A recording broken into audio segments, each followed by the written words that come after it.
네, 여러분 안녕하십니까. 투자열전 마수 강병욱입니다. 네, 안녕하세요. 이미지입니다. 자, 어제 우리 시장만 하더라도 스페인 구제금융에 대한 낙관론들이 있었단 말이에요. 네, 근데 그렇죠. 하룻밤 자고 나니까 이게 회의론으로 바뀌어가지고 시장을 상당히 어렵게 만들었는데요. 자, 오늘 우리 시장 1850포인트를 간신히 지키면서 끝이 났습니다. 네. 낙관론을 점치던 목소리들도 점차 좀 줄어가고 있는 것 같고요. 또 이번 주에는 이벤트들도 많아요. 맞죠. 내일 네. 모레 쿼드러플 위칭데이도 있죠. 또 주말에는 그리스 재총선까지 있지 않습니까? 아무래도 좀 보수적인 쪽으로 전략을 가져가는 편이 좋을까요?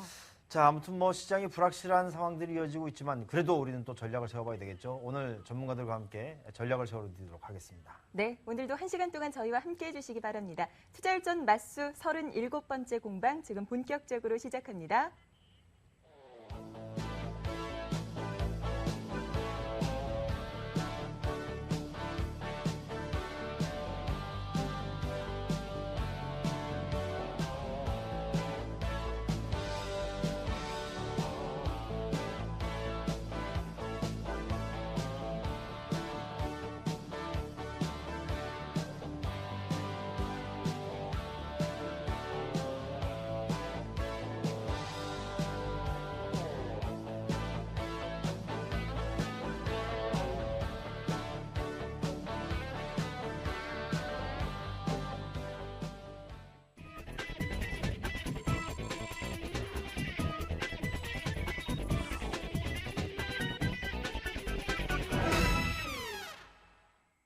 네, 투자일전 마수 오늘도 역시 시장에 있었던 이슈들부터 먼저 정리해드릴게요. 화제 남녀로 이어갈 텐데요. 화제 랭킹 5위부터 1위까지의 이슈들을 저희가 준비해놓고 있습니다. 가장 먼저 5위를 차지한 이슈부터 열어보도록 하죠. 중국인민은행이 5월에 지급준비율을 인하하는 등 통화 긴축 정책을 다소 완화하면서 총 통화 M2 증가율이 13.2%로 높아졌습니다. 은행의 신규 대출도 7,932억 위안 늘어나면서 시중 자금이 다소 호전된 것으로 나타났습니다. 계속해서 4위를 차지한 이슈입니다. 국제통화기금 IMF가 올해 우리나라의 경제 성장률 전망치를 3.5%에서 3.25%로 낮춰 잡았습니다. IMF는 지난달 30일부터 진행된 2012년 연례 협의 결과를 공개하면서 보다 낮은 세계 경제 성장률을 반영해 올해 한국의 경제 성장률이 기존 전망보다 둔화될 가능성이 있다고 밝혔는데요. 한국이 유럽에 대한 직접적인 익스포저는 크지 않지만 위기 여파가 미국과 중국으로 전이될 경우 한국도 큰 영향을 받을 수밖에 없다고 경고했습니다. 이와 함께 경제 성장률이 현재의 완만한 수준에서 회복되면 2013년 초에는 물가 상승률이 목표 범위 내에서 관리될 수 있도록 정책 금리의 일부 인상이 필요할 수 있다고 조언했습니다. 이어서 3위 이슈 체크해 보겠습니다. 지속적으로 인수설에 시달렸던 다음 커뮤니케이션 다시 도마 위에 올랐습니다. 이번 인수설의 파트너는 NC소프트인데 최근 김택진 대표가 최대 주주로서 가졌던 지분의 14.7%를 넥슨에 매각해 8천억 원의 현금을 확보하면서 이 자금의 향배에 관심이 쏠리고 있습니다. 오늘 일부 언론에서 김 대표가 이 매각 차익을 활용해 다음을 인수할 거라는 전망이 나왔는데요. 물론 다음 측은 사실 무근이라며 부인했습니다. 다음 매각설이 이번이 처음이 아니죠. 구글과 SK텔레콤 등과의 인수설은 해프닝으로 끝났는데 과연 이번 인수설은 어떨까요? 2위를 차지한 이슈 열어보겠습니다. 스페인의 구제금융 신청 소식 어제는 호재였는데 오늘은 악재가 되고 말았습니다. 스페인 10년 만기 국채금리가 6.5%를 넘어섰고 이탈리아 국채금리도 지난 1월 이후 처음으로 6% 선을 돌파했는데요. 독일이 스페인 은행권에 제공될 구제자금에 우선 변제권을 요구하고 있다는 소식에 스페인 국채 매도 주문이 쏟아졌기 때문입니다. 오늘 워싱턴 포스트는 이번 구제금융 이슈가 시장의 안정화에 기여한 시간은 고작 4시간 40분밖에 되지 않았다고 꼬집기도 했습니다. 국내 시장도 실망감을 그대로 나타냈습니다. 코스피는 12.3포인트가 내린 1854.74선에 마감했고 달러원 환율은 4원 60전이 오른 1179원 선에 거래를 마쳤습니다. 네, 화제 랭킹 5위부터 2위까지 확인해 보셨고요. 바로 이어서 오늘의 1위를 차지한 이슈 열어보도록 하겠습니다. iOS 6는 발표가 됐지만 기대를 모았던 아이폰 5는 결국 공개되지 않았습니다. 애플은 이번 세계 개발자 회의에서 운영체제인 iOS 6와 맥북 등만 공개했고 아이폰 5에 대해서는 자연스럽게 10월 출시설에 무게가 실리게 됐는데요. 업계에서는 벌써부터 갤럭시 S3의 독주를 예상하는 목소리들이 흘러나오고 있습니다. 이를 반영이라도 하듯이 오늘부터 예약 판매를 시작한 갤럭시 S3 돌풍을 일으키고 있습니다.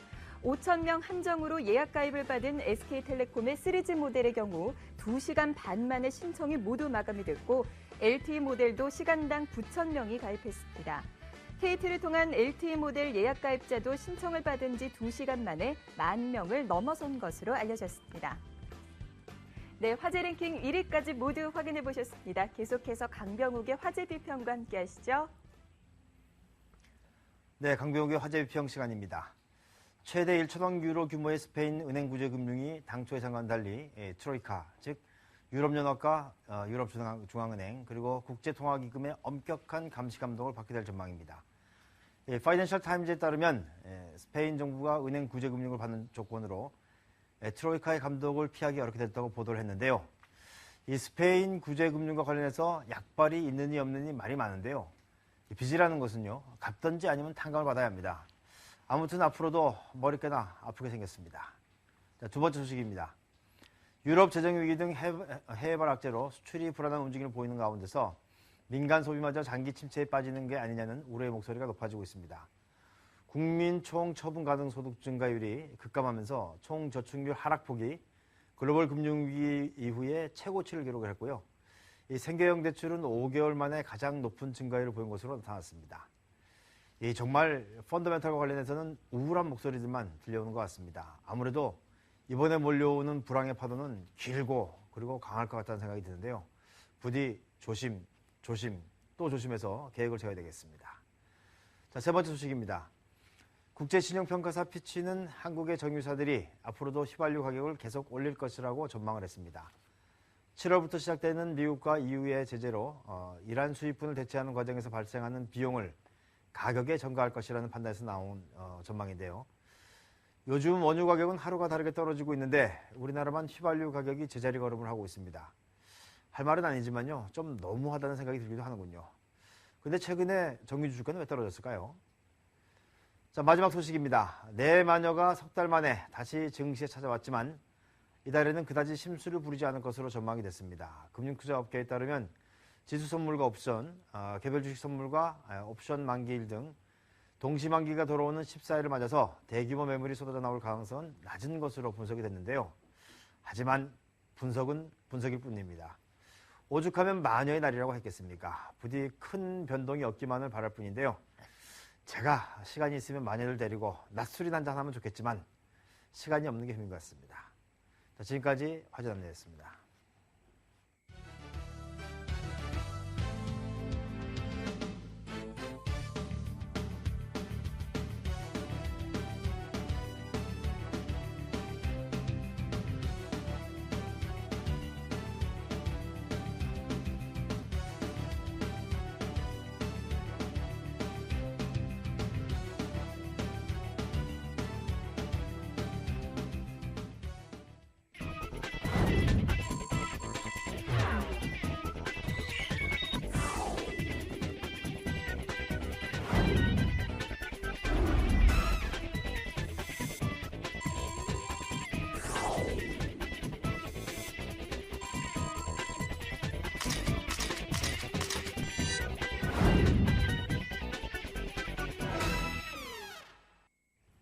네, 투자일전 맞수 37번째 공방 함께하고 계십니다. 시장이 다시 불안불안한 모습을 보이고 있는데요. 저희와 함께 전략들 세워가시기 바랍니다. 오늘 함께해 주실 두 분 소개드리겠습니다. 리치인베스트먼트의 신기영 대표, CK증권트레이딩센터의 한찬덕 대표 자리하셨습니다. 두 분 어서 오세요. 네, 안녕하십니까. 안녕하십니까.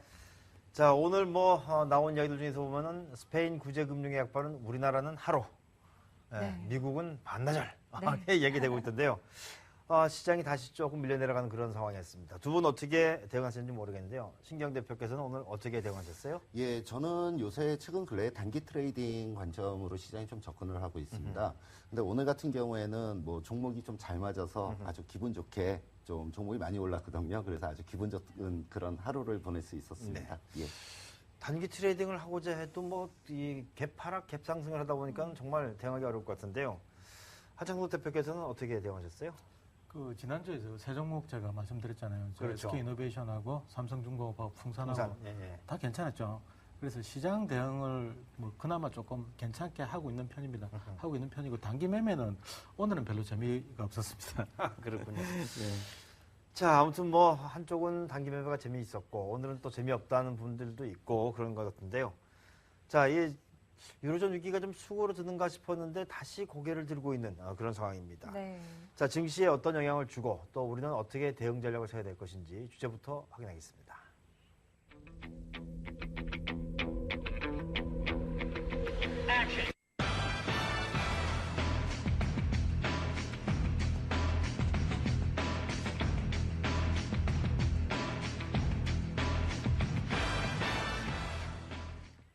네, 오늘 갑론을박 주제는 스페인 기대에서 실망으로 증시의 방향은 이렇게 돼 있는데요.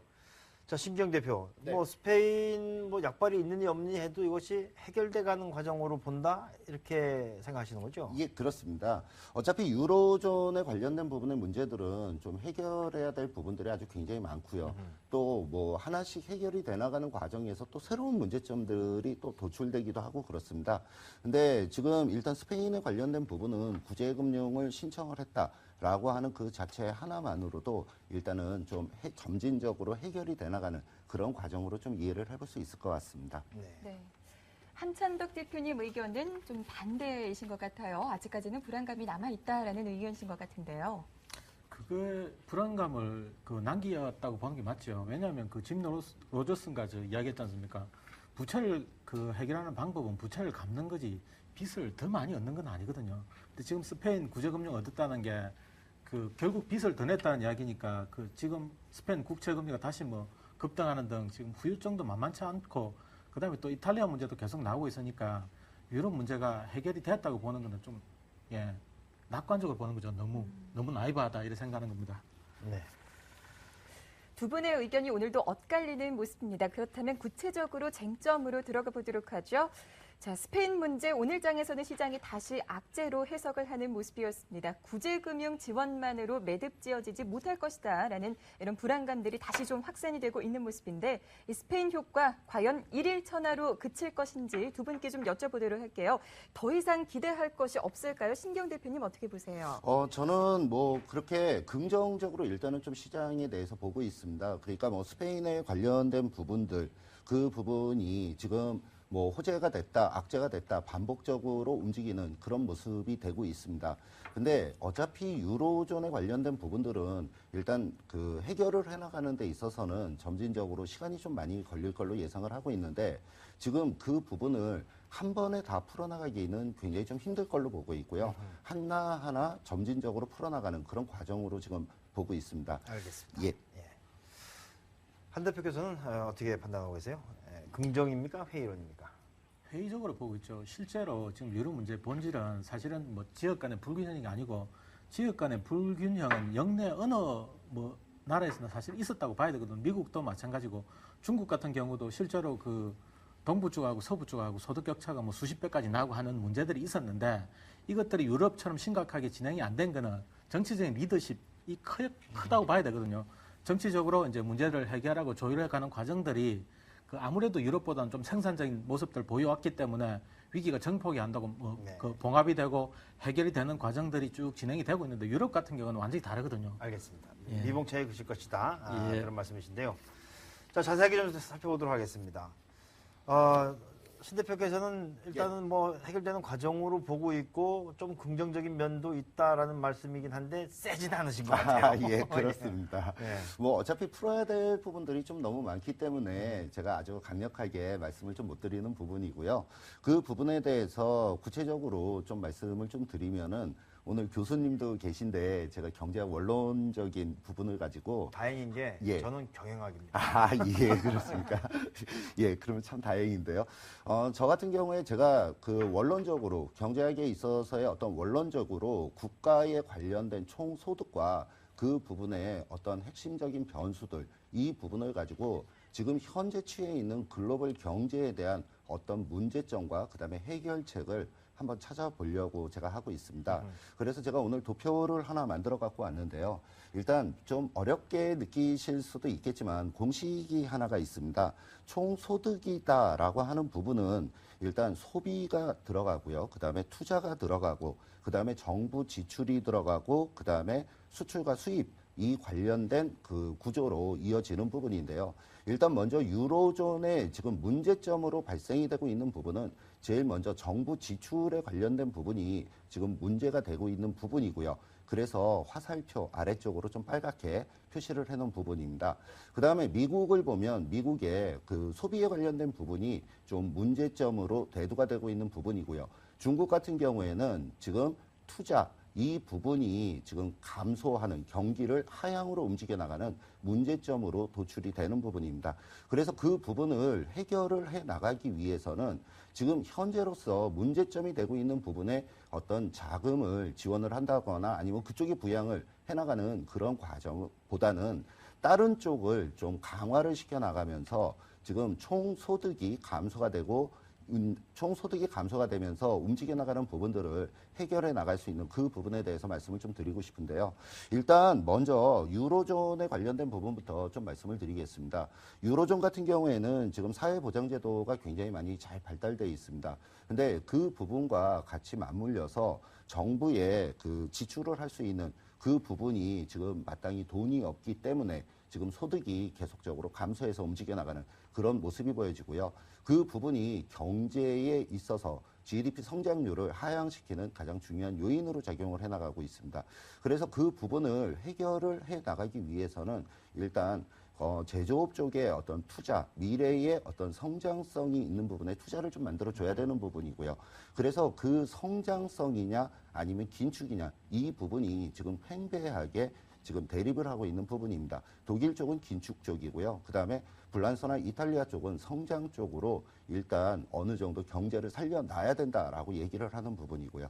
그래서 추후에 성장에 대한 어떤 그 코멘트가 강화되고 그쪽에 대해서 힘이 몰려지는 모습이 보여진다 그러면 유럽이 풀려나갈 가능성이 높다. 이렇게 좀 보시면 좀 좋을 것 같고요. 네. 그다음에 미국이나 중국 같은 경우에는 뭐 미국은 최근 근래 고용지표 그러니까 미국의 근간을 만들어주고 있는 부분은 소비가 경제를 창출한다라는 얘기와 더불어서 일단 소비의 가장 근간이 되고 있는 그 고용, 이 고용 지표가 최근 근래에 좀 안 좋게 나왔습니다. 그래서 그 부분을 해결할 수 있는 부분은 정부 지출을 늘려서 총소득을 다시 위쪽으로 늘려나가는 그러면서 경제를 호전적으로 만들어 나가는 그런 과정이 필요할 걸로 그렇게 보여지고 있고요.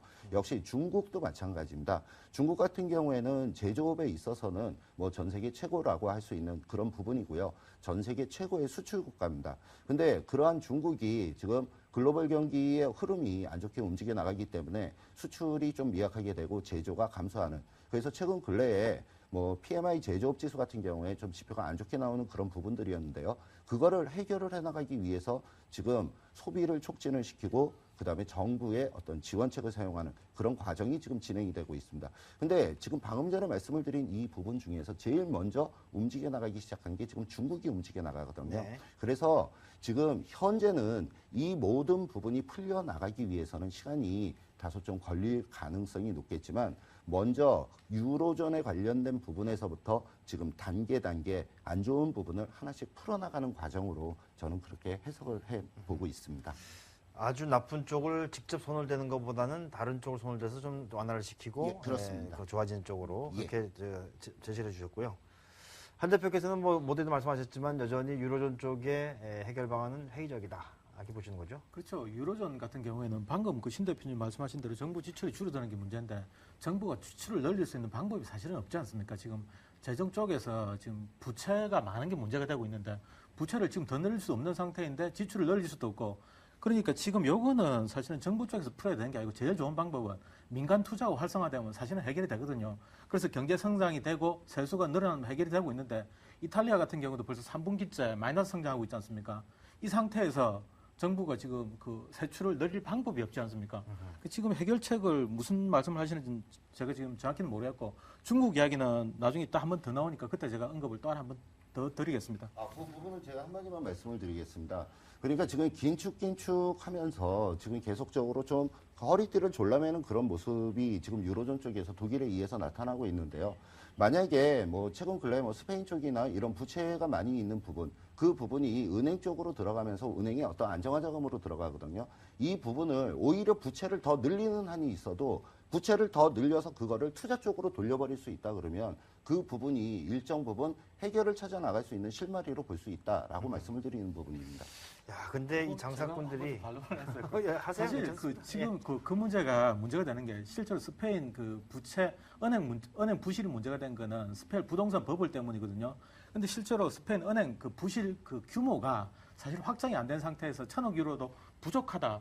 그래서 지금 스페인 약발이 하루 만에 끝났다는 이야기는 뭐 1,600유로까지는 투입을 해줘야 된다. 아니다. 뭐 2,000억 유로가 필요하다. 이런 이야기들이 계속 나오면서 실제로 이제 스페인 그 지원했던 그 금액이 부족하다는 이야기도 나오고 또 그다음 조건들 때문에 국채 금리가 급등하라고 이런 과정이 진행되고 있기 때문에 스페인 은행에 1,000억 유로를 부어도 은행들이 투자할 만한 여력이 없다고 보는 거거든요. 시장이 그렇게 판단하고 밀린 거라서 이쪽에서 지금 해결책이 당장 나오기는 어렵다고 보는 거죠. 스페인의 국채 금리가 폭등한 것은 그 스페인 정치 담당자 한 사람이 스페인 은행의 부실을 민간 채권단들이 책임을 져야 한다. 이런 이제 그 발언을 했어요. 그러니까 이제 여기 그리스랑 똑같은 거야. 그러니까 물 부어주니까 이제 홀딱 가져가 버린 것이죠. 아무튼 그렇게 봐야 될 것 같습니다. 예. 네. 자, 이번에는 그리스 쪽 얘기를 좀 해보도록 하죠. 이제 주말이면은 그리스의 재총선이 있습니다. 아무래도 그리스 문제가 가장 큰, 유럽 쪽에서는 가장 큰 문제다라고 보여지는데, 신경 대표님, 네. 어떻게 보십니까? 그러니까 그리스에 대해서는 지금 뭐 여러 가지 의견의 논란이 좀 분분하고 있습니다. 뭐 무엇보다도 지금 이번 주말에 그리스가 과연 EU에서 그러니까 유로존에서 탈퇴를 하느냐 마느냐 이 부분의 논란이 가속화되고 있는 부분인데요. 솔직히 말씀을 드리면 그렇습니다. 지금 제가 그리스가 유로존에서 탈퇴를 할 것이다 말 것이다 그 부분에 대한 전망은 저는 전혀 못하겠습니다. 그 부분이 뭐 지금 아무리 어떠한 훌륭한 우리나라의 경제학자 나온다라고 하더라도 뭐 우리나라 일도 아니고 뭐 유로존에서 일어나는 일인데 그 부분을 정확히 논할 수 있다라는 부분은 좀 어불성설이 아닌가 좀 싶고요. 근데 다만 제가 보는 시각은 그렇습니다. 우리나라 지금 종합주가지수의 어떤 흐름을 보면은 일단 전반적으로 우리나라뿐이 아니라 전 세계적으로 오늘 저녁 때 미국이나 아니면 유럽 쪽 어느 정도 안정화만 찾아나가는 그런 모습이 보여진다라고 하면은 그리스 부분이 점진적으로 좀 풀어나갈 가능성을 좀 높게 보고 있는 부분이고요. 뭐 오늘 좀 안 좋은 기사가 나오면서 그리스 유로존 탈퇴할 확률이 50%다 이런 기사도 좀 나오고 있습니다. 근데 지금 대부분의 어떤 전문가들은 그쪽에 있는 전문가들이요. 그러니까 미국이나 유럽 쪽에 있는 전문가들은 탈퇴할 가능성보다는 탈퇴하지 않을 가능성에 좀 더 무게를 두고 있다. 이렇게 말씀을 드리겠습니다. 탈퇴할 가능성 50%다라고 하는 사람들은 제가 입을 좀 찍고 싶습니다. 왜냐하면 이거 동전 던져도 50%인데 그렇습니다. 아니라고 저기 하는 거예요. 그렇죠? 말도 안 되는 얘기죠. 네. 네, 한산덕 대표께서는 어떻게 보세요? 그리스 총선 결과를 계속적으로 좀 지켜봐야 한다라는 쪽으로 의견을 주셨었는데요. 그렇죠. 제가 그 이야기는 올 초순부터 계속 조금 이야기를 해왔던 거고. 근데 지금 그리스 사실은 이 선거라는 게 결과가 예측이 안 되기 때문에 이 불확실성이 너무 크다 그렇죠. 보니까 예. 시장을 많이 짓누르고 있거든요. 그래서 긍정적으로 본다면 총선 결과가 좋게 끝난다고 하면 시장은 일정 부분 상승폭을 지금 간직하고 있다고 봐야 되니까 뭐 일정 부분에 무조건 반등이 나온다고 보니까 요거는 좋게 보이는데 만약에 이제 안 될 경우가 이제 이게 문제죠. 이게 문제인데 지금 스페인 요번에 구제금융 들어간 것도 뭐 조건이 그리스나 뭐 아일랜드 비하면 터무니없이 완화된 조건이다. 뭐 이런 이야기들 나오면서 실제로 뭐 그리스 정당들이 8개 항의 긴축 요구 조건을 완화하는 안을 만들어 가지고 이웃 측에 제출하기로 했다는 이런 이야기들이 쭉 나오고 하는 것들도 지금 그리스 쪽에서 반발 여론이 나름대로 형성이 되고 있지 않습니까? 지금 선거 앞두고 여론조사가 지금 이제 막힌 상태라서 그리스 국민들의 이제 여론 향배는 지금 알 수는 없는데 이제 선거가 되다 보니까 결과를 지금 뭐 아까 신 대표님 말씀하신 아무도 예측을 못하니까 이 불확실성이 너무 크다 보니까 결국은 시장의 뭐 주된 흐름은 그 총선 이후로 보는 게 맞고요. 제가 종합 주가지수 차트 제가 한번 열어드리고 조금 더 부연 설명을 드리면요. 네. 지금 종합지수 주가지수 차트를 보면 작년 2011년 연말에 나와 있던 요 쌍바닥 모습하고 지금 최근에 나와 있는 요 모습이 보시면 굉장히 유사하거든요. 비슷하지 않습니까? 사실은 지금 단기 바닥이 하인된 상태에서 반등을 준비하고 있는 그림인데 총선 결과가 좀 긍정적이라고 하면 힘 있는 반등도 사실은 기대를 많이 하고 있습니다. 하고 있는데 선거라는 게 알 수가 없습니다. 그래서 결국은 조심할 수밖에 없다는 생각입니다. 네, 알겠습니다. 조심하자. 일단 결과 나올 때까지. 자, 두 번째 쟁점입니다. 자, 유럽은 악재를 몰고 오고 있는 것은 분명한데요. 근데 호재 부분도 있죠. 바로 중국의 경기 부양이 호재로 작용할 것이다. 라는 얘기들이 있는데요.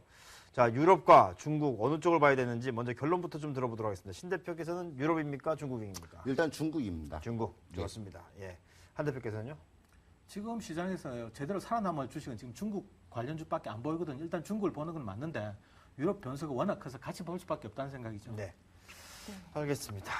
자, 두 분의 이유 좀 더 구체적으로 들어보도록 하죠. 먼저 신경 대표님, 중국이라고 말씀해 주셨어요. 예, 그렇습니다. 뭐 중국이 지금 부양책을 가장 먼저 실행을 해 나가는 그런 과정이 진행이 되기 때문에 중국이라고 말씀을 드렸는데요. 좀 전에 한 대표님이 말씀을 하신 것처럼 저도 유로존의 어떤 움직임들 이 부분을 같이 볼 수밖에 없다. 이렇게 좀 부연 설명을 드리도록 하겠습니다. 지금 중국 같은 경우에는 지금 전 세계 최고의 수출 국가고요.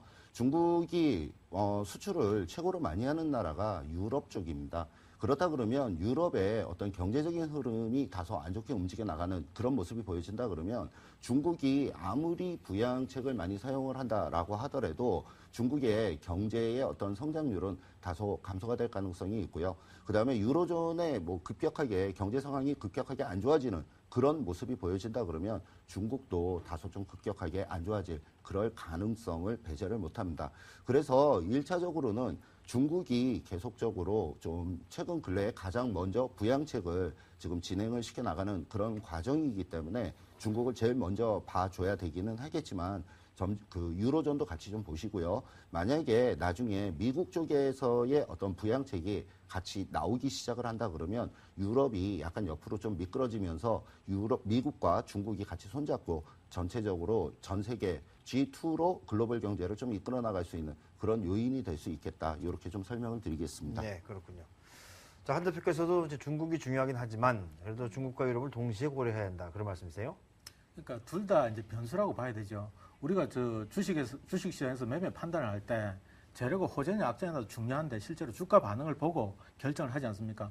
호재가 출현했을 때는 이 호재의 크기에 비해서 주가 상승이 과하다 아니다 이거 판단을 하는 거고 악재가 출현했을 때는 또 마찬가지로 주가의 하락이 과하다 아니다를 판단을 해가지고 들어가거나 말거나를 결정을 하는 거거든요. 지금 중국이나 유럽 변수 같은 경우는 두 가지 다 외부 변수라서 우리가 어떻게 통제를 할 수도 없고 사실은 이걸 예측을 하면서 매매하는 것도 불가능하지 않습니까? 그래서 결국은 대응을 할 수밖에 없는 영역이라서 우리가 시장을 앞서 나갈 수 없기 때문에 앞서 나갈 수 없다면 철저히 시장 그 상황에 따라서 대응하는 이런 식의 트레이딩 말고는 지금 뭐 가능한 트레이딩 방법이 없다고 보는 겁니다. 네. 사실 최근에 중국 쪽에서 뭐 감세, 재정, 통화까지 트리플 부양책이 나오고는 있습니다만 주식시장에는 그다지 영향은 없는 것 같은데요. 관련 종목들 이제 수혜주 찾기도 한창이에요. 옥석 가리기가 좀 필요할 것 같은데 어떻게 보세요? 그러니까 지금 제가 보기에는요, 일단 뭐 중국에 관련된 종목들, 이런 종목들이 수혜를 받을 수 있을 걸로 보고 있습니다. 뭐 무엇보다도 지금 뭐 금리를 지금 중국 쪽에서 낮추는 부분과 여러 가지 뭐 부양책이 진행이 되고 있는 부분인데 우리나라 같은 경우에는 중국에 중간재를 굉장히 많이 수출을 많이 하고 있습니다. 그리고 중국에서는 완성품을 만들어서 유럽 쪽에 수출을 많이 하고 있고요. 그래서 그런 측면을 본다 그러면 유로존이 어느 정도 좀 잠잠만해지면은 우리나라에 지금 중국 관련된 종목들이 특히 낙폭이 굉장히 좀 심하게 움직여 나가는 그런 모습이 보여졌거든요. 근데 지금 바닥권에서의 약간은 의미 있는 반등이 지금 나오기 시작하는 모습으로 지금 좀 보고 있습니다. 의미 있는 반등이라고 말씀을 드리는 부분이 어저께와 오늘 시장의 어떤 기운이 조금 많이 달라졌다 이렇게 좀 말씀을 드릴 수 있겠는데요. 어저께 같은 경우에는 지금 움직이는 모습들이 뭐 화학주나 아니면 흔히 얘기하는 중국 관련된 종목들 굉장히 좀 급등의 어떤 움직임을 좀 보여줬습니다. 근데 오늘은 일정 부분 조정을 받았거든요. 근데 조정을 받는 그 모습을 보면 조정폭이 전형적으로 눌림 조정을 형성을 시키는 그런 모습으로 조정폭이 좀 상당히 좀 미약하게 움직여 나가는 그런 모습입니다. 다른 때와는 어떤 흐름의 힘의 강도가 조금은 좀 다르다 이렇게 좀 말씀을 드릴 수 있는 부분이고요. 네. 그래서 내일 시장이 제대로 중국 관련된 종목들이 위쪽으로 움직여 나가준다면 그러면 중국 관련된 종목들도 이제 바닥을 탈피하는 그런 모습이 보여질 걸로 예상을 하고 있습니다. 그러니까 중국 관련주라고 하면은 화학, 철강, 기계 예, 그렇습니다. 그렇게 들어가 있는 예. 거죠. 예. 한 대표께서도 관심 종목이 있으시다면요? 예. 지금 사실 중국이 내수 부양책을 펴는 이유를 일단 주목을 해야 된다고 보는 게요. 지금 중국이 이렇게 나서는 이유는 실제로 저 농민공 숫자가 2억 5천만 명 정도 된다고 하니까 지금 수출 경기 꺾이고 나면 이제 이쪽 농민공들이 실업자가 될 가능성이 많지 않습니까? 이 실업자가 돼가지고 거리로 이제 나온다 그러면 정권이 위태로우니까 일단 실업자가 늘어나는 걸 막아야 되겠다는 거죠. 절박한 사실 정책 목표가 있거든요. 근데 이게 글로벌 경기를 부양하겠다가 아니죠. 내수 경기를 살려서 지금 수출 쪽은 어쩔 수가 없지 않습니까? 유럽을 살릴 수가 없으니까 중국이. 그러니까 내수 경기를 부양해갖고 어떤 형태로든지 간에 실업자 늘어나는 걸 막겠다. 그런 목표이기 때문에 지금 나오고 있는 경기 부양책들도 사실 보면 디테일하게 내수 부양 쪽에 초점이 맞춰 있거든요. 뭐 자국산 제품을 우대한다는 정책 목표도 너무 뚜렷하고 분명해서 그러니까 중국이 부양책을 편다고 해서 글로벌 경기에 도움이 된다고 보는 거는 조금 이런 기대고요. 우리가 이제 기대할 수 있는 것은 간접적인 수혜 정도이기 때문에 지금 이런 것들이 우리 기업이 실적하고 연결되는 데는 시차가 분명히 존재할 거거든요. 그래서 기대가 앞서서 만약에 주가가 먼저 움직인다면 요거는 차익 실현하는 게 맞고요. 지금 아직 그 정도까지 반등했다고는 보기는 어려우니까 중국주들을 관심을 가지고 지켜보자는 이야기고요. 지난주에 제가 말씀드린 SK이노베이션, 삼성중공업, 풍산 같은 것들이 실제로는 중국하고도 관련이 있지만 전 세계 경기하고도 관련이 있고, 그다음 제일 직접적인 관련은 사실은 FRB의 QE3하고 관련이 있거든요. QE3가 만약에 된다고 하면 자원 가격이 강세가 나올 거다. 그렇게 된다면 이제 갈 만한 주식들을 제가 지금 꼽아 본 건데 지금 이 종목들이 먼저 움직이고 있거든요. 이 이야기는 뭡니까? 지금 시장이 지금 선도 세력들이 선침을 하고 있다는 이야기거든요. 그러니까 그리스 총선 이후에 이미 앞선 세력들은 그 이유를 대비를 하고 있으니까 우리가 보고 있는 것도 단순히 중국 관련주도 중요하고요.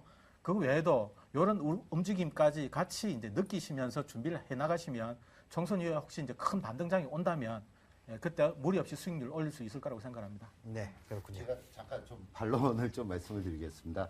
지금 시장 자체가 그러니까 뭐 우리나라도 마찬가지고 중국도 그렇고 전 세계가 글로벌 공조화가 돼 있습니다. 근데 중국이 만약에 어떤 부양책이 글로벌에 관련돼 있어서 전체적으로 부양책을 쓰지 않고 내수만 부양책을 쓴다 그래서 중국이라는 나라가 과연 경기가 호전이 될까? 이 부분에 대해서는 굉장히 좀 의문점을 갖고 있거든요. 일단은 지금 중국이 전 세계 최고의 수출 국가입니다. 그렇기 때문에 전 세계 최고의 수출 국가이기 때문에 일단 글로벌의 전체적인 흐름, 공조화되어 있는 이 부분이 어느 한쪽도 삐끗이 어긋나기 시작을 한다 그러면 중국 자체의 어떤 내수적인 부양도 제대로 진행이 안 갈 가능성이 높은데 그 부분에 대해서는 좀 어떻게 생각을 하시나요? 중국 같은 경우에는 이제 다른 나라에 비해서는 정책적으로 룸이 좀 많다고 보는 게요. 실제로 서부 대개발 같은 경우에는 수출이라든가 이런 거 아니라도 내수에서 자체적으로 해결할 수 있는 부분들이 많이 있거든요. 투자라는 게 꼭 반드시 수출 위주 뭐 이런 쪽 투자가 아니더라도 할 만한 이제 그 조건들이 있으니까 실제로 수출 쪽으로는 전 세계가 지금 공급 과잉의 형태로 지금 가고 있기 때문에 철강주도 그렇고 화학주들도 주가가 낮은 상태이니까 네. 지금 중국 정부가 지금 그쪽으로 투자를 해가지고는 답이 안 나오는 상태지 않습니까? 그러니까 결국은 투자를 한다 하더라도 자체 투자 같은 것들을 찾을 수밖에 없는 뭐 필연적인 상황이라서 지금 알겠습니다. 그쪽이 세계 경제를 좀 데우기에는 부족하다고 보는 거죠. 일본 같은 경우에는 한 인구가 1억 정도만 돼도 내수가 돌아간다고 하는데 중국은 뭐 공식 15억, 비공식 18억 그 정도 되니까 돌아갈 수도 있지 않겠나 생각이 되기도 합니다. 예. 자, 지금 이제 우리가 나중에 종목까지 보려면 시간이 별로 없습니다. 좀 간략하게 빨리빨리 좀 해주시기 바라겠습니다. 자, 세 번째 쟁점인데요. 자, 조정이 다시 시작되는 것인가, 대응 전략은 어떻게 세워야 되는 것인지 아주 궁금한데요. 일단 전략을 간략하게만 먼저 한 단어로 좀 말씀해 주시죠. 예, 지금 현재는 단기 트레이딩 관점으로 좀 접근을 해나가는 게 좋겠다 이렇게 말씀을 좀 드리겠습니다. 네, 단기 트레이딩 전략. 한 대표께서는요? 저도 단기 트레이딩 전략인데 조금 더 보탠다면 그렇습니다. 옵션 만기 앞두고 일시적으로 그 개별주들이 강세를 보일 시점이 만약에 생긴다면 그때가 대형주로 바꿀 수 있는 저의 찬스다고 생각하니까 지금은 그렇습니다. 만기까지 아니면 또 총선 전까지는 단기 트레이딩을 하시는데 대형주 쪽을 중점을 두고 매매를 하시면 좋겠다 이렇게 생각합니다. 네. 자, 그러면 신 대표의 대응을 조금만 더 자세히 좀 들어볼까요? 예, 그러니까 지금 현재 만기에 대한 어떤 우려감을 배제를 못합니다. 돌아오는 목요일이 선물과 옵션 동시 만기일입니다. 그래서 선물과 옵션 동시 만기까지는 일단 좀 단기적인 트레이딩 관점으로 좀 접근을 해나가시는 게 좋겠다 이렇게 말씀을 드리는데요. 뭐 그렇다 그래서 뭐 전체 비중을 가지고 트레이딩을 하자 이렇게 말씀을 드리는 부분은 아니고요. 저는 지금 기본적으로 주식에 대해서 우량한 종목, 낙폭 과대 종목에 대해서는 80%는 주식 비중을 채워야 된다 이렇게 좀 말씀을 드리고 있습니다. 그리고 나머지 10%에서 20% 정도 그 정도 비중을 가지고 계속적으로 좀 트레이딩 관점으로 좀 접근을 하면서 유연하게 좀 대응을 해나가자 이렇게 좀 말씀을 드리겠고요. 네. 밴드를 말씀을 드리면 종합주가지수 1840에서 1890 사이에 밴드를 좀 말씀을 드릴 수 있겠고요. 그 부분에서 그 좀 짧게 만기까지는 좀 대응을 해나가시면 좀 좋을 것 같습니다. 기왕에 말씀 시작했으니까 예. 지금 관심을 가지고 있는 종목까지 같이 한번 좀 살펴주시죠. 예, 좀 전에도 말씀을 드렸지만 오늘 화학 관련된 종목들을 보면은요, 오늘 화학주들의 움직임이 뭐 금호석유나 LG화학 이런 그다음에 SK이노베이션 어저께 굉장히 크게 상승을 했는데 오늘 눌림 조정이 연하게 잡아주고 오히려 플러스로 마무리되는 그런 모습들이 좀 보여졌습니다. 그래서 이러한 종목들이 내일 연속성을 가질 수 있느냐, 연속성을 가지고 움직여 나간다 그러면 바닥을 탈출을 하면서 전체적으로 기술적인 반등 계속적으로 진행이 될 수 있다라고 보고 있는 부분이고요. 그다음에 두 번째 또 낙폭 과대한 종목 중에 전기 전자 쪽에 낙폭 과대 종목이 있습니다. 그 부분이 뭐 하이닉스나 아니면 LG 디스플레이인데요. LG 디스플레이나 하이닉스 요 종목에 대해서도 그동안 너무나 낙폭이 좀 심했기 때문에 어저께 좀 크게 상승으로 움직여 나가는 모습이고요. 오늘 LG 디스플레이는 소폭 조정, 그다음에 하이닉스는 호재성 재료에 의해서 좀 상승으로 움직였지만 계속적으로 관심 있게 보시면 좀 좋을 것 같고요. 그다음에 한 가지 더 말씀을 드리면 자동차 관련된 종목들도요. 오늘 제가 기술적으로 보니까 바닥권에서 조금 이제 돌아 나가려고 준비하는 그런 모습이 일부 좀 보여지고 있더라고요. 그래서 자동차 부품 이런 쪽도 같이 더불어서 관심 있게 보시면 좋을 것 같습니다. 네. 네. 한찬덕 대표께서는 대형주 관심도 좀 나타내 주셨는데요. 예, 대형주는 아까 이야기한 SK이노베이션, 삼성중공업, 풍산 같은 거 좋고요. 삼성 SDI도 뭐 다방면을 걸쳐서 재료가 포진하고 있기 때문에 좋아 보이고요. 그다음에 지금 오늘 저 갤럭시 3가 화제였는데요. 지금 예상했던 것보다 생산 물량이나 뭐 주문들이 지금 많이 늘어난다고 하니까 여고 관련해서 그 부품주들이 조금 수혜를 받을 것 같고요. 대덕전자 같은 종목도 좋아 보입니다. 좋아 보이고 루멘스도 지금 월말에 전기요금 인상 발표가 있을 거라고 하니까 모멘텀을 좀 받을 것 같고요. 그러니까 이런 종목들 관심 가지고 보시면 좋겠습니다. 그리고 결국은 대형주를 봐야 된다는 거 잊지 마시고요. 네, 알겠습니다. 자, 예, 이렇게 그 공방을 벌이는 동안에 스튜디오 그 열기는 후끈 달아오른 것 같아요. 좀 네. 쉬었다 가야 되겠습니다. 네, 오늘 그 어느 때보다 좀 뜨거웠던 것 같은데요. 저희 잠시 쉬어가는 시간 마련했습니다. 산책 좀 다녀올까요? Starry, starry night. Paint your palette blue and gray. Look out on a summer's day with eyes that know the darkness in my soul. Shadows on the hills. Sketch the trees and the daffodils.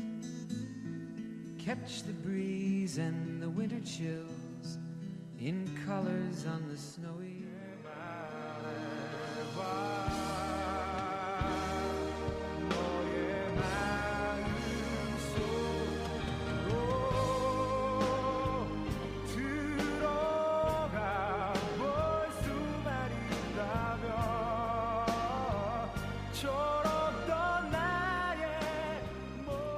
주식 투자 속에서 희노애락을 함께 느꼈던 작품들을 얘기해보는 시간입니다. 네, 오늘의 그 작품은요, 한찬동 대표의 플레이리스트 건축학개론이었습니다. 한 대표께서는 이 총싸움하는 이 홍콩 느와르를 좋아하시지 않았더니 이렇게 또 애잔한 서정적인 것도 좋아하시네요. 아, 제가 원래 애잔한 사람인데요. 그래요? 예. 자, 이게 그 오늘 건축학개론을 뽑아오신 이유가 있을 것 같은데요.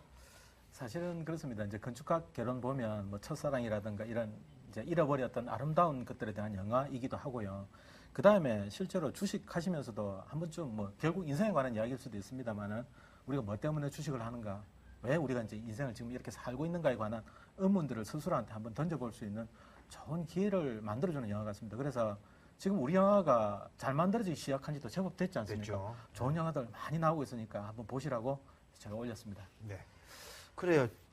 자, 두 분은 주식하는 이유가 궁금한데요. 신 대표께서는 주식 왜 하십니까?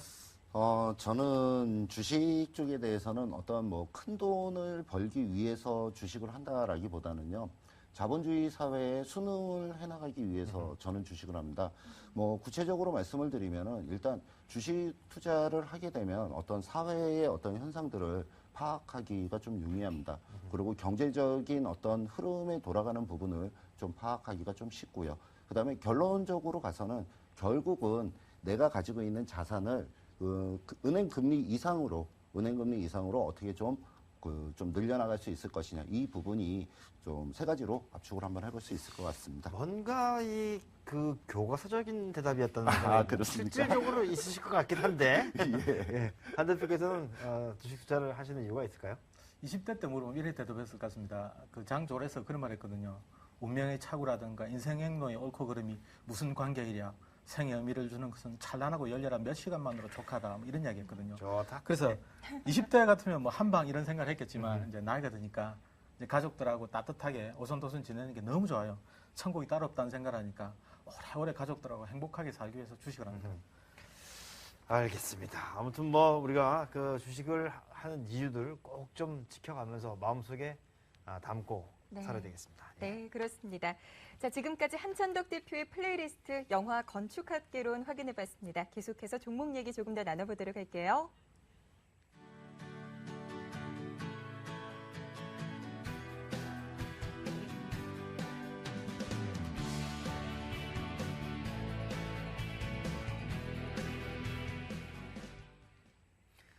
종목을 보면서 항상 걱정이 되는 것은 사야 하느냐 팔아야 하느냐 그것입니다. 종목 전략 깔끔하게 정리해 드리도록 하겠습니다. 결정적 한방! 자, 지금부터 종목에 대한 얘기 나눠보도록 할게요. 자, 오늘 이 종목 갤럭시 S3에 들어갈 모바일 메신저 개발사로 주목받고 있습니다. 오늘 주가가 15% 급등했는데요. 인포뱅크 확인해 보도록 하죠. 셀입니까? 바입니까? 셀입니다. 바입니다. 자, 한 대표께서 모처럼 바 의견을 내시는 것 같은데요. 인포뱅크 전략은 어떻게 될까요? 단기로는 지금 차트 잠깐 보시면요. 채널 상단이죠. 예, 상승 추세대가 만들어진 건 맞는데 상단에 있기 때문에 추격 매수는 조금 부담스럽긴 한데 그래도 지금 바이의 의견을 낸 거는 그렇습니다. 지금 이제 여기 고점을 돌파를 하게 되면 상당 상승 탄력이 나올 수도 있고 그리고 제가 이 매도할 이유를 찾아봤는데 딱히 뭐 이유가 없더라고요. 지금 뭐 1분기 실적도 잘 나와 있고 그리고 뭐 앞으로도 더 좋을 거라 그러고 게다가 밸류에이션 부담도 보니까 이런 쪽에는 좀 높게 마련했는데 이 별 부담이 없더라고요. 그래서 도저히 매도 이유를 못 찾아서 바이 의견 냈습니다. 네, 알겠습니다. 뭐 그것도 이유가 될 수가 있겠네요. 예. 그렇죠? 하지만 신 대표께서는 셀 의견이에요. 예, 그렇습니다. 지금 만약에 이 종목을 가지고 계신 분이라면 굳이 매도를 할 필요는 일단은 없겠죠. 근데 신규로 매수를 하려 그러면 이런 종목이 대응을 해나가기가 사실은 제일 어려운 종목이거든요. 실전적으로요. 오늘 상한가로 마무리를 지었습니다. 오늘 차트 잠시 한번 좀 보도록 하겠습니다. 네. 오늘 상한가 15% 상한가로 오늘 주가가 마무리가 되는 모습인데 이런 흐름의 모습이라면 내일 분명히 위쪽으로 어느 정도 갭으로 상승으로 움직여서 장 스타트가 들어갈 부분이거든요. 그러면 이 종목에 대해서 과연 어느 자리에서 매수가 들어갈 것이냐. 제가 보기에는 너무 무리하게 추경 매수는 안 들어가셨으면 좋겠다. 그런 의미에서 셀 의견을 말씀을 드리겠습니다. 네, 인포뱅크가 부담스러우시다면 갤럭시 S3와 관련해서 모멘텀이 있는 종목들은 있을까요? 예, 그러니까 뭐 가장 전형적으로 얘기가 나오는 부분입니다. 갤럭시 3에 대해서 모멘텀 되는 부분이 이제 뭐 헤드라고 할 수 있는 PCB 쪽 이쪽을 보면은 먼저 대덕전자와 플렉스컴 요 두 종목을 한번 볼 수 있는 부분이 되겠고요.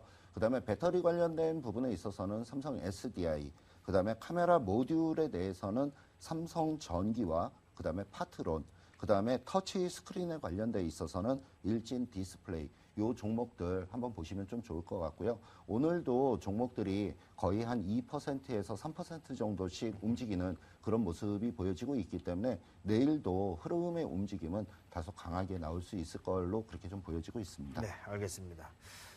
예, 이슈가 됐던 그 이벤트죠. 갤럭시 S3 관련주도 살펴봤고요. 자, 이번에는 이제 국민연금에서 주식을 확대 매입하겠다 이렇게 얘기를 했는데요. 수혜주 찾기에 관심들이 많습니다. 그중에 보니까 현대그린푸드가 있는데요. 현대그린푸드에 대한 세련바 의견 어떻습니까? 셀입니다. 바입니다. 자, 한 대표께서 또 현대그린푸드 바이 의견 주셨는데요. 이것도 뭐 좋은 회사긴 한데 어떤 전략을 가지고 접근하면 좋을까요? 일단 차트를 보니까 지금 반등할 자리에 와 있어서 일단 기술적으로 볼 때도 지금 매도 의견 내기가 좀 그렇고요. 그 다음에 제가 밸류에이션도 찾아봤는데 그렇게 부담스러운 상태도 아니고요. 그리고 지금 국민연금 관련해서는 사실 그렇습니다. 지금 당장 모멘텀 받기는 좀 어렵다고 보는 거죠. 9.8% 지분 나와 있고 뭐 10% 이상 그 룰을 풀어줘가지고 공시 의무를 좀 완화하겠다는 정도인데 실제로 그 국민연금이 10% 이상 주식 편입해가지고 수익을 냈을 때 이제 그냥 가져갈 수 있으려고 하게 되면 법률 개정이 필요한 부분이라서 이건 시간이 많이 걸릴 것 같습니다. 그래서 국민연금 관련해서 모멘텀은 조금 약한 상태인데 기술적 분석상 기본적 분석상 무리가 없는 자리라서 매수 의견 냈습니다. 네, 그렇군요. 신경 대표께서는 예. 아니에요. 예, 그렇습니다. 네. 저는 그 국민연금 관련된 그 부분에 일단 좀 포커스를 좀 맞추고 있거든요. 실질적으로 제가 오늘 이 종목에 대해서 수급적인 부분을 살펴보니까 지금 뭐 연기금 쪽에서 매수가 들어올 그 기대심인데 실질적으로 기금 쪽에서는 지금 계속적으로 매도를 취하고 있는 그런 모습의 수급이 보여지고 있습니다. 도표를 잠시 한번 좀 보시면 좋겠는데요. 네. 지금 매도를 취하기 시작한 날짜를 보면은요, 지금 기금 쪽의 집계입니다. 뭐 아주 그렇게 공격적으로 매도하는 모습은 아니지만 5월 24일 날짜부터 기금 쪽에서 지금 계속적으로 매도 물량이 출회가 되고 있습니다.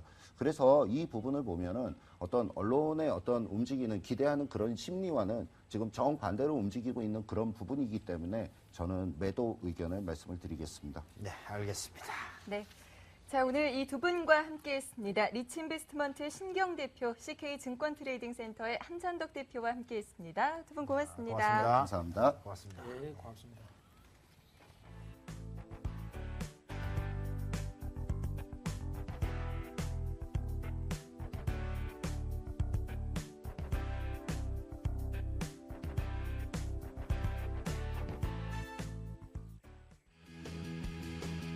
이 시각 머니투데이입니다. 국제신용평가사 피치가 유로존 트리플 A 신용등급 국가들도 등급 강등 압력을 받고 있다고 경고했습니다. 블룸버그 통신에 따르면 피치의 에드 파커 이사는 유로존 당국이 재정 위기를 끝낼 수 있다는 것을 증명하는 데 실패해 유로화 사용 17개국의 국가 신용등급이 강한 강등 압력을 받고 있다고 밝혔는데요. 유로존에서 3대 신평사의 트리플 A 등급을 획득한 국가는 독일과 룩셈부르크, 핀란드, 네덜란드 등 4개국입니다. 이런 가운데 유로존에서 상대적으로 안정된 독일 금융권에서도 저축은행 문제가 불거졌습니다. 독일 주정부 소유의 저축은행 베스트 란데스방크의 추가 부실로 베스트 LB의 분리 매각 계획이 위험에 처한 것으로 알려졌는데요. 헬센 튜링겐 란데스방크가 인수할 계획이었지만 실사 과정에서 나온 42억 유로 규모의 파생 상품을 떠맡을 수 없다고 밝혀 인수가 무산될 위기에 처한 것으로 알려졌습니다.